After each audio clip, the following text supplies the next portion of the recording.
But that's interesting because I heard you speak about that. There's a cost to sort of upping your expectations or a cost to running at the front of the pack. But I think now more than ever, it's not as easy as you say. There's not that many guys. Like Troy used to be this podium guy every race. Just put the $1,000 down. At the end of the season, he's got a handful of podiums. It used to happen. Mm-hmm. Now, the competition at the top is deeper, plus the competition from 10th to 30th is insane. So I think you're right. Like you have to manage those expectations, even if you've changed your belief system. And that's human nature. Dude, if you get a one podium, you're like, well, I want to back it up, or that's where I belong now.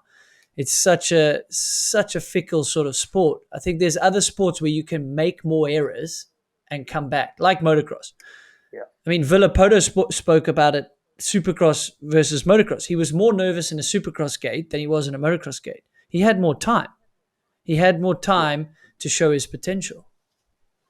Yeah, I mean, I'm a big motocross fan, and Yeah. anybody that listens to anything I talk about, I always relate it to moto. And like I love listening to like that Title 24 podcast with Ricky and Villapoto, and they talk about like Lawrence saying he wants to try to get 72 Supercross wins. It's like it isn't so easy. You can't come through the pack, and even then you have way more time than downhill. Like in downhill, if we make a mistake, it's very, very, very difficult, and you have to take a ton of risk to get that 2 seconds back you've messed up. It's kind of like you almost just have to accept that it's gone and try to continue to be perfect, and that's what you get.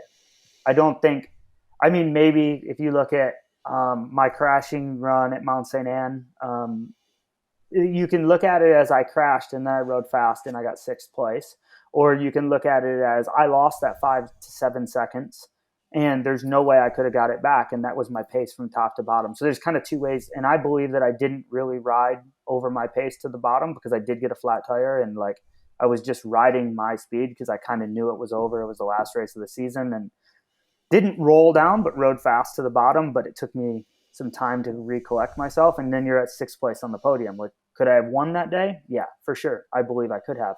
But if you look at motocross, if you're in, like, look at the days of Dungey where his bike didn't show up to the starting line and then he was almost a lap down, almost didn't get let off the track and then, rode to the front of the pack.